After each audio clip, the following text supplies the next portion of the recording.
Following is a model which I've created, and I call it the construct of paradigm. The model is based on the fact that paradigm begins with a feeling, with inputs. It begins with the heart. It goes to the head and moves towards the hand. In other words, heart becomes mind, mind becomes hand. Feeling becomes thinking, thinking becomes behavior. Now, in the beginning of paradigm, there are the defining factors, the beliefs and the values. Now, it's an external environment that creates these beliefs and values. In the beginning, in any way. I mean, take a 2-year-old, that you cannot ask a 2-year-old child, what are your beliefs or what are your values? In fact, even adults, the beliefs are very unconscious. I find very few adults who could tell me what their values and their beliefs are. People have to think about this.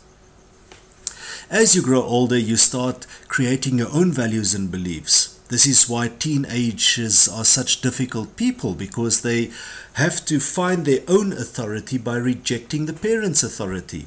So they have to create their own belief and value system by rejecting that which is given to them, the parents. As you go through this growing up phase and you start defining your beliefs and values, principles start developing. Now, the principles is something that becomes conscious. When a value and a belief is going to consciousness, then we call it a principle. People might not be able to tell me what their beliefs are or what their values are, but most people would say, you know what, it's wrong if a child talks to an adult without respect. That's a principle. Or being late is not good. These are principles. These are conscious manifestations of that which happens in the unconscious mind. From these principles, we start creating our assumptions about the world and the people around us. And these manifest in non-verbal, in behaviors, non-verbal expressions. These would be your body language, your lingo, the way that you move, your verbal expressions, the lingo which you use. You could see this in various cultures, and young people and older people in generations. They've got different lingo. Relations, how do you relate to the people in the world around you? Relatedness, how do people relate to you? And attitude.